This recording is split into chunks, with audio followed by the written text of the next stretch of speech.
All right, today's fur registration day. We gotta get this guy scun out. Yeah, this is just me talking. I'm gonna just go over things that are on my mind. Last night I was watching the Wild North. I actually haven't watched Andrew's channel. He's up in the Northwest Territories for quite some time, and he calls it Let's Talk, and I'm going to call mine Jaw-Jacking Time. You know, because I don't want to copy somebody else's, channel.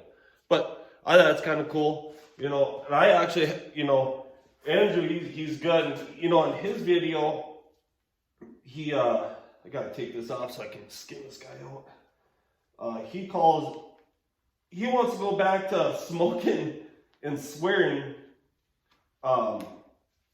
on his channel. A lot of people don't like it. I try to keep my channel kid friendly as much as I possibly can. There's been a few where it's been not so kid friendly, but I try to. So got another, I went running traps last night. Yesterday was the last day for the Fisher, and I think I started checking traps 5:45 last night, and you got until 10. The reason I did that is because I needed one more Fisher. I had another Fisher tag, and I wanted to let those traps soak all the way to the bitter end. So, yeah, some people like talking. Some people don't like so much talking. This is more or less for my subscribers. People that just, I don't want to listen to me talk, I guess. I don't know. But, yeah, let's see. I'm going to adjust this up here a little bit. But, yeah, back when people might wonder, when I actually started trapping. So I'm 34 years old.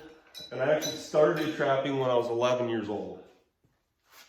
I didn't get it like serious per se.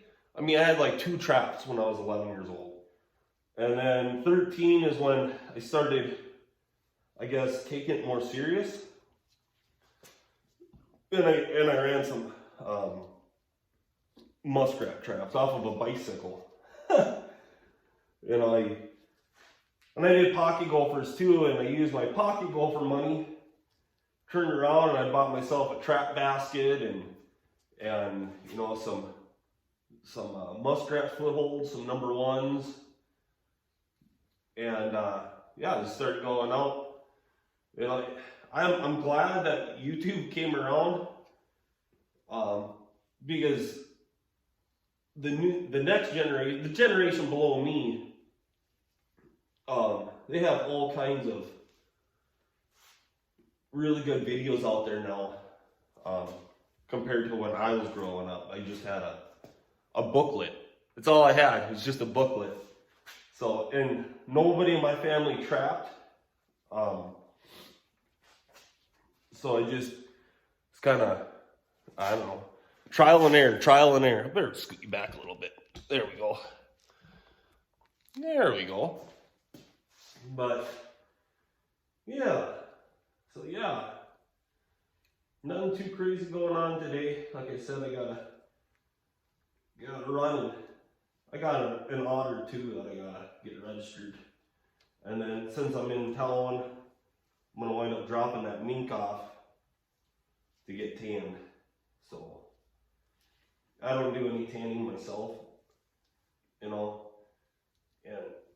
for the amount of work that's involved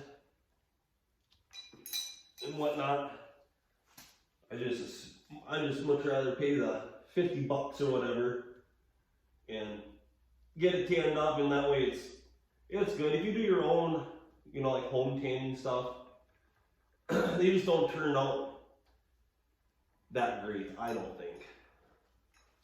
So I'm glad I didn't get super cold last night. Or yesterday. He's pretty much able to get this guy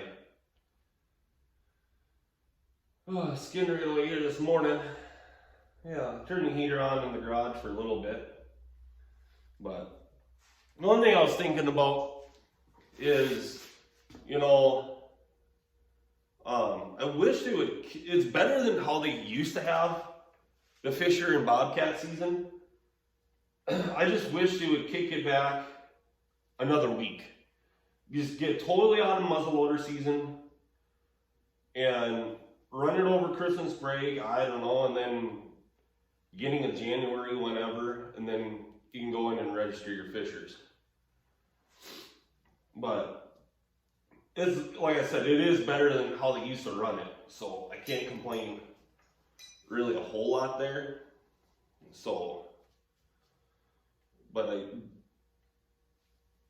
know, if I was sitting on the, I don't know, committee or whatever it is, that'd be my 2 cents. It's like, hey, let's move this back. She is still a little cold though. She's a little cold. So, but yeah, it's good fun. You know, my first, I guess the first part of this whole Bobcat series video, it's really kind of taken off. I just checked it this morning. It's sitting at 3,000 views. I've gained a lot of subscribers from it, which is sweet. It's a good deal. But yeah, I try to mix it up for everybody.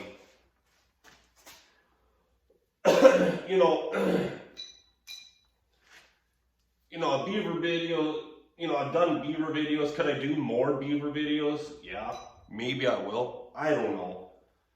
But once you see it, to me, it's like, how many times do you want to see that? I don't know. And there's guys that, have strictly just, beaver videos or strictly just bass fishing videos. And they do well, I guess people just like watching the same thing over and over. I don't know. And I do watch, like, 330 Maniac. I watch his videos, he does a lot of beaver videos. And I watch them and, sometimes it is kind of cool because, oh gosh dang it. Freaking fleas. Gosh dang it. Gosh dang it. This one's just covered in freaking fleas. Oh, I hate freaking gosh dang Fishers. For that simple reason. Gosh dang it, this thing is just covered in freaking fleas. Oh my gosh.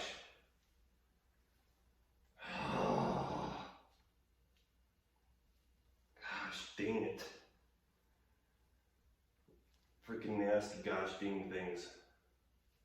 So one thing with beavers you don't have to really worry about is the freaking fleas.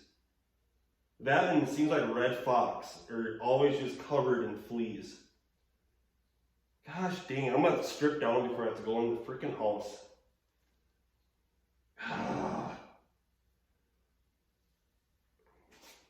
Stupid.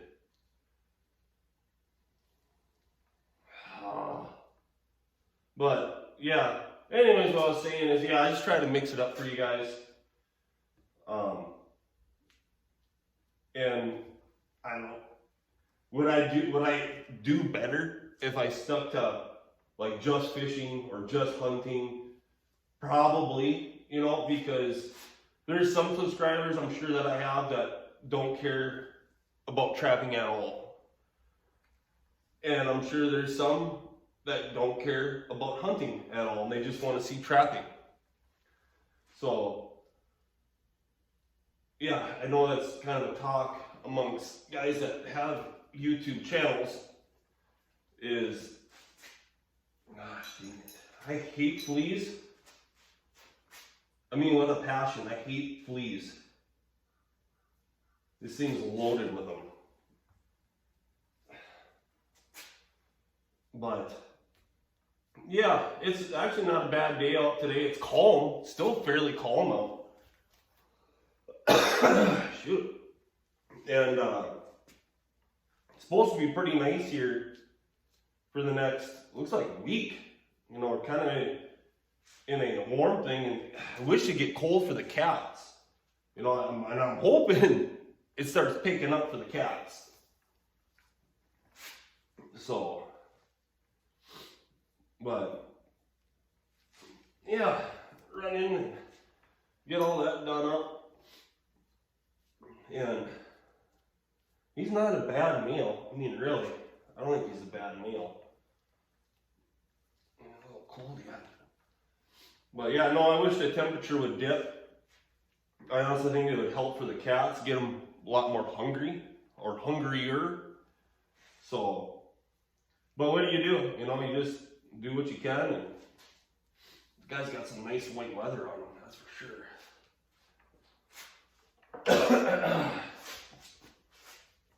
Yeah, believe it or not, this skinning gamble I have here, I've had this since I was 13 years old. Freaking, they're just jumping the beat hack too. Oh my gosh.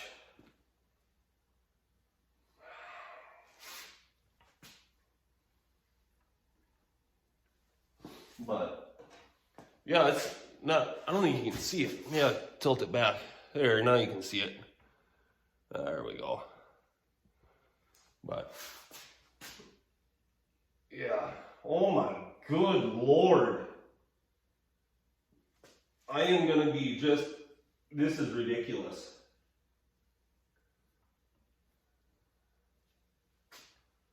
Next time I am gonna buy some spray. Right back by this freaking vent here, it is just covered. I mean, I can see them. They look like ants on a freaking hill. Right by this vent. Oh my good Lord.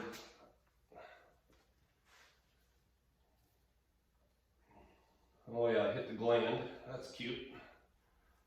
I can get extra stinky. Extra stinky.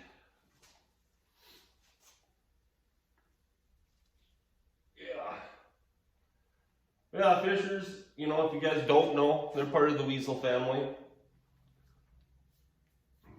They're kind of a unique critter. You know, they're one of the, I just learned this, I guess bobcats will kill porcupines too.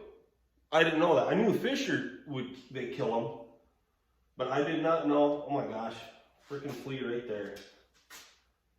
Oh.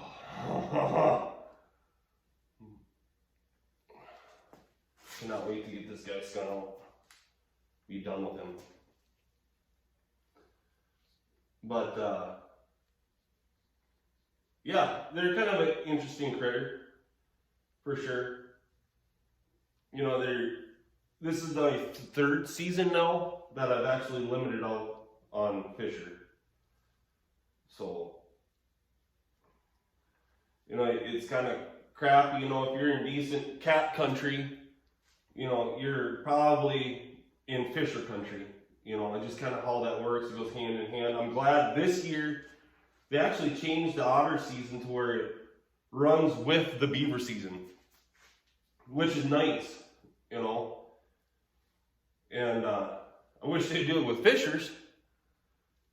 Maybe up it a little bit in certain areas, because it seems like certain areas are really getting a pretty decent fisher population. But you know, I don't make up the rules, so it is what it is. But yeah, you know, if I catch any bobcat trapping, I just call up the game warden and tell them, hey, come and get it. So I know a lot of them they donate the incidentals. They donate them to the Minnesota Trappers Association, which is nice, you know. And I didn't know this, but the Minnesota Trappers Association, a lot of times they will put like a fur display out and give them out to schools, so you know kids can see the fur and different fur bears in Minnesota. Shoot. So yeah, that's kind of cool. you know, get the kiddos involved and get them maybe interested in it, and yeah, that's a pretty good deal. Oh my gosh, these freaking fleas. But yeah, we definitely need cooler weather. There ain't no doubt about that. No doubt about that. There we go, get this tail out. And then I like working this tail down a little bit here. Let's work her down a little bit. Then I get that tail stripper. Somebody commented on my channel, can't remember the guy's name, but it's a tail stripper, and the thing that you run down the tail once you pull the bone out is called a tail zipper. That orange dealy bob.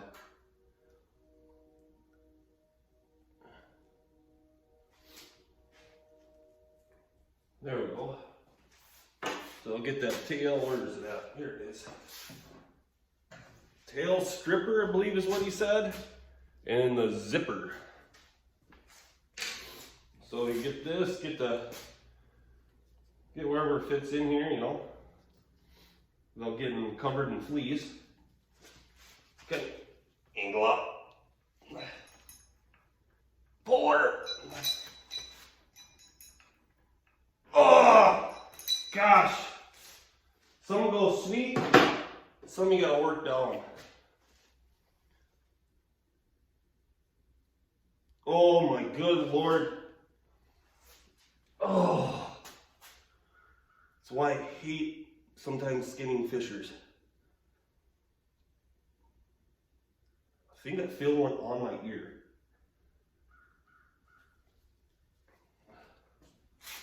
Starting to get peckish. Getting a little peckish. Oh man. Oh, shoot. I'm buying spray next time. Like, I'm spraying these guys down like how Andrew does it up in the Northwest Territories with his lynx. Come on. Oh my good Lord. It's gonna fight me the whole time. Probably don't have the right angle on it either.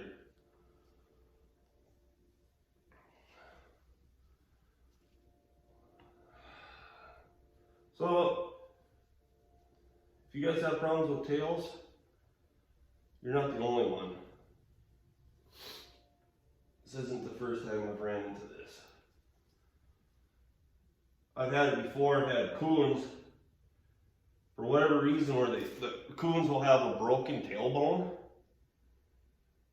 and then it's almost like a dry rot. I've seen it before, and that can be an absolute just nightmare, trying to get that tailbone out. I'm guessing this is getting hung up on something here. So all I'm doing is I'm trying to just work this down a little bit so I don't rip off the whole darn tail.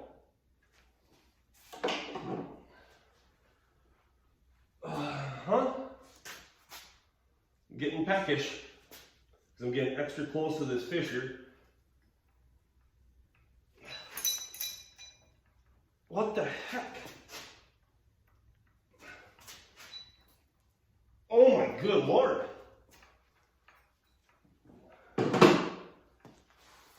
Oh, you guys are probably thinking like, holy smokes, Gary. Oh my gosh. I can feel one in my ear. I gotta put new gloves on. Alrighty.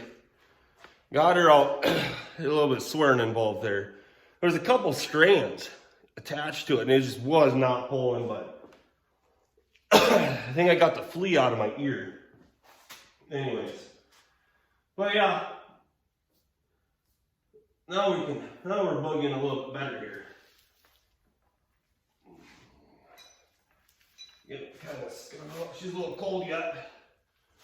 But yeah, hopefully everybody's having a good season out there. Like I said, it is a little warmer than what I'm liking, but yeah. it'd be sweet if they would run the cat season, like start January 2nd, start the cat season and fisher season. That'd be sweet. You know, because then everybody's pretty much out of the woods. You know, grouse hunting's done. There's no more deer season. You know, and it's still cold. You don't have to worry about wearing blaze orange, none of that stuff. So, yeah, it'd be pretty darn sweet if they'd do it that way, but I don't know. Maybe, I know in the past they had, I think it was right around Thanksgiving. And the reason is because they wanted, from what I've heard, is they wanted the kids during Thanksgiving break to go out and try and do some fisher trapping. But I don't know. I mean, they could run it during a week later even and do it during Christmas break for the kids. Because a lot of the kids, you know, they'll have, you know, a couple weeks off. So during Christmas break. So, yeah, and the reason I say, you know, the whole January 2nd thing is because then your chances of, you know, of a bird hunter being out there, if you're running cubbies, of a bird hunter being out there, well, he's not, because there's no bird season. You know, it's closed. So it just takes that kind of out of the equation. Yeah, is there still people that are out and about and in the woods and whatnot? Well, yeah. But not near, you know, during the hunting season. So, yeah, not a bad meal here. Not a bad meal.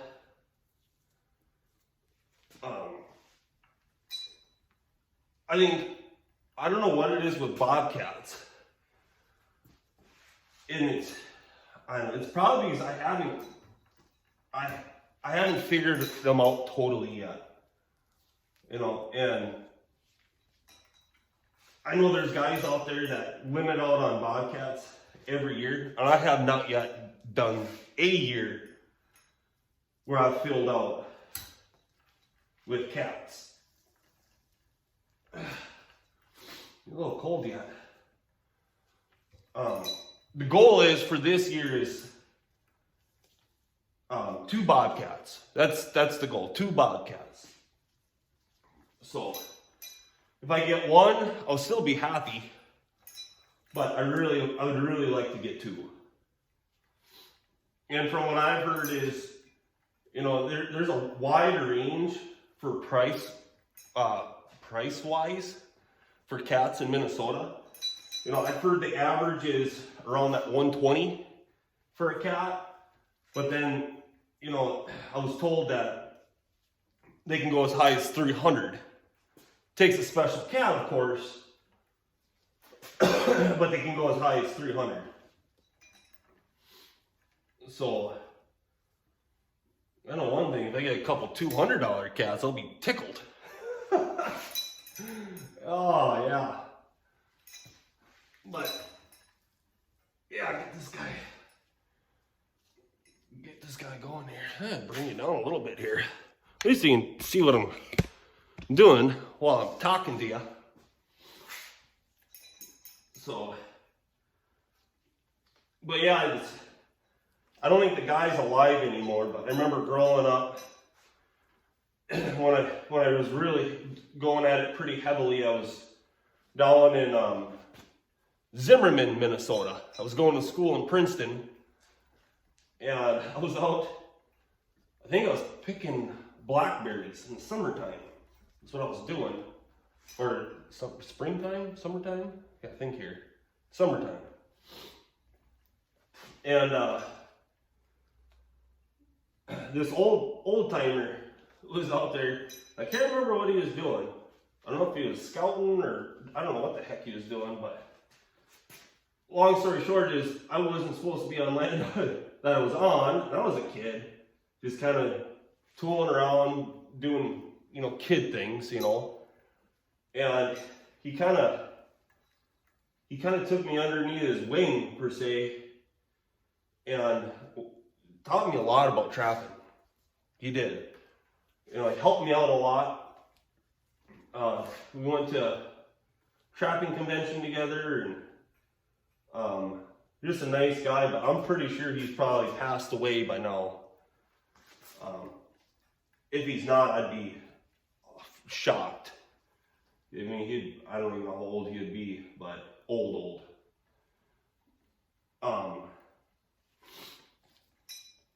But that's, kind of circling back. That's why I'm doing this whole YouTube channel. It's mainly, as you guys know, I've said it before, I don't get paid.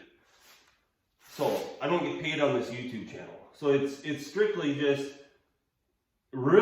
trying to help people out.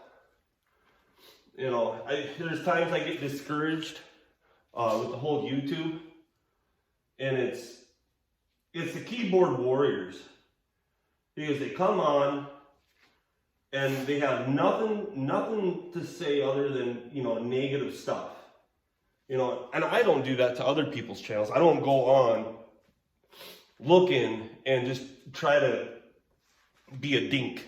If I don't like what somebody's doing on their YouTube channel, I just don't watch it, or I click to the next one. I got better things to do than sit there and critique every little thing on somebody else's YouTube channel. Yeah. Is sometimes my verbiage not always to par? Yeah. But I keep everything realistic too. I have one guy, reminds me, I had a guy on my YouTube channel not too long ago. Oh, get this arm out. Come on. There we go. He commented, he goes, how did he put it? I need to stop making YouTube videos. I'm bringing a bad name to everybody. And this was over the deer hunting series video. And he goes, I'm an instructor, like a safety firearms instructor, and I'm going to use your video as an example of what not to do. I'm like, okay, whatever makes you sleep at night. I didn't say that. What I did ask is, what's your YouTube channel? Because I want to see how it's done right then. I'm about learning. If I'm doing it wrong, let me see how I'm doing it wrong. Well, so I clicked on his name. He doesn't have a YouTube channel. So that tells me that he's willing to comment and critique my video, but he can't go out and do a video himself. So that means he has no clue what it is because it was a late season archery hunt. He has no clue what it is to freeze your hands off, self-film, try to make sure the camera's still good to go, warm, all by yourself, turn it, make sure you try to get it into frame, all of it, And, do I explain every single thing, what all occurred out there in the field? No, I try to cover most of it the best I can. But I'm not going to cover all of it, So he just doesn't understand. That's the problem. I think what I'm thinking is, because he teaches a firearm safety class, that he automatically knows everything about the hunting game. And I don't know everything about anything. I'm always learning. Always. I guarantee there's somebody out there that knows a heck of a lot more than I do. You know, this guy's gonna be a waterhead. I can already see it. Better drop you down because I gotta drop down. Actually, I'm gonna get a stool is what I'm gonna do. Where is it? There it is. Yeah. There we go. There we go. There we go. There, I'm not killing my back. I'm trying to figure out where this leather's at, so I don't cut through the hide. He's got kind of a waterhead going on. This is what he's got going on. That Conibear at Belial got him good. It kind of tucked in the fur a little bit here. You gotta kind of watch that a little bit. Where that Conibear, sometimes what happens is, see right there, I can see it. That Conibear, it'll come in and it'll squish in that fur. If you got cold weather, it'll like freeze down in there pretty darn good. So you gotta, what I try doing is try pulling extra hard on it and try to pop it onto that little groove where the Conibear folded it in. So I got him right behind, pretty much right behind the ears, which is a good catch. He went down quick, which I was surprised on how much he fought out there. Which you guys will be seeing the video, by the way, of this guy. You haven't seen it yet. So if you're a subscriber, you're getting to see the aftermath per se. Oh, there we go. See right there is where that Conibear got him. There we go. There we go. Now we're on easy street. There. Can't wait to be done with him so I can get away from the fleas. Yeah, but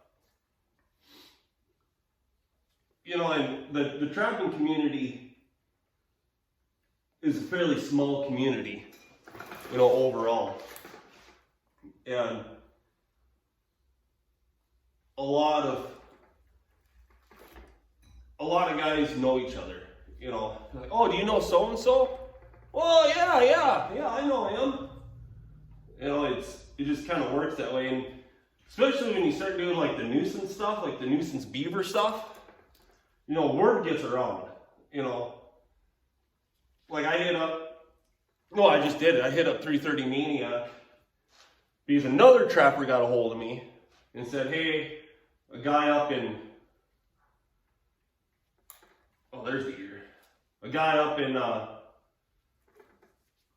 Becker County is having beaver issues. So I hit him up. Now, I don't know if he's going to take up the job or not. I don't know. It's up to him, but I just sent the word out. So, and because, you know, there's getting to be less and less trappers, and fur is not the greatest for getting paid, the value, there's getting to be a boatload of beaver. Boatload, yeah. But yeah, holy smokes, the head is freezing. I mean, it is cold. Holy smokes. It's like hanging onto like an icicle. But yeah, that's kind of my thoughts, you know. You know, I'm not the only one that's got Debbie Downers on their YouTube channel. If you have a YouTube channel and you have, you know, even if you have 100 subscribers or 50 subscribers, you're still going to get the Debbie Downers. You know, I think it's almost best to just totally just ignore them. You know, because I think they feed off of it is what they do. And you just ignore them, you know. And I've had anti PETA people on my stuff before. And those are just like, to me, those are just like comical. You know, like, oh, how would you like it if we did that to you? It was like a beaver trapping video I did. I'm like, what? Oh my gosh, it's like, you don't have a clue. Don't have a clue. These animals are dying way more humanely than if they died in the wild. Because nature is a cruel thing. So, these animals probably have, this would be the quickest death, most humane death they'll ever have. It beats starving to death or getting killed by another animal. And they're probably, people are thinking, well, what do you mean starve to death? Well, if you get too many animals in an area, there's only so much food. So it's not really hard to figure out, if there's not food, you're going to starve. It's a pretty simple thing, really. But just about done with this. So I cut this bottom lip off, is what I do. Because they don't need it. It's just going to dingle dangle. Just cut the bottom lip off. No sense of keeping it on there. And I'm not doing this for taxidermy, obviously. I'm just doing this to sell.